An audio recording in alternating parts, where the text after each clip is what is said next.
Bonjour Cécile, bonjour Patrick, bonjour à Oui, tous. Yves, alors Elisabeth Borne, la ministre du Travail, autorise le retour des salariés en entreprise au rythme d'un jour par semaine. De quoi s'agit-il alors finalement? Oui, oui, Patrick, parce qu'on l'a oublié, mais depuis le 30 octobre, date d'entrée en vigueur du dernier confinement, la règle, ou plutôt l'usage, Oui. c'est le télétravail pour ceux qui en ont la possibilité. On estime donc que 4 à 5 millions de Français sont actuellement en télétravail et cela se voit quand on prend le métro aux heures de bureau, métro qui est presque vide à ces heures-là. Mais donc ça fait maintenant plus de 2 mois que beaucoup de salariés n'ont pas mis les pieds au bureau, ce qui commence à poser des problèmes de productivité, d'efficacité, voire de sociabilité, car la vie de bureau, c'est d'abord le travail en équipe. Donc face à la demande des employeurs et du MEDEF, la ministre a fini par entrouvrir la porte à un retour du travail en ce qu'on appelle en présentiel, un jour par semaine, mais on est toujours dans le domaine des recommandations, pas dans celui de la norme ou de la réglementation. Oui, parce que le télétravail n'est pas une obligation, quoi. C'est ce que vous voulez dire. Non, actuellement et depuis même le premier jour du dernier confinement, donc depuis le 30 octobre, ce n'est pas une obligation.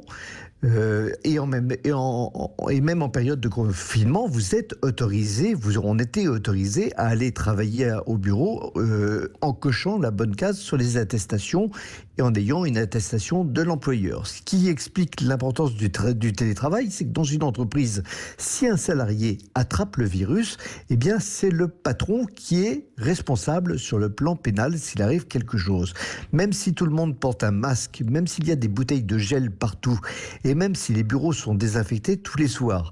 Comme le conseil scientifique a expliqué en octobre que les bureaux étaient les principaux clusters, eh bien la peur a fini par créer la peur et les patrons ont préféré mettre tout le monde au télétravail, qui a fini par devenir un usage alors que ça n'est pas une obligation.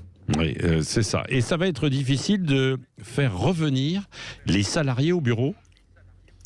Bien évidemment, à la fin du premier confinement, beaucoup étaient prêts à revenir travailler car ils en avaient assez de devoir s'occuper des enfants.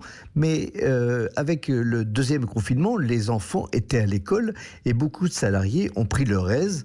Alors bien sûr, il ne faut pas jeter le bébé du télétravail avec l'eau du bain, mais il a profondément fracturé la société française entre ceux qui ont pu travailler à la campagne sur leur ordinateur et ceux qui étaient à l'usine ou au bureau.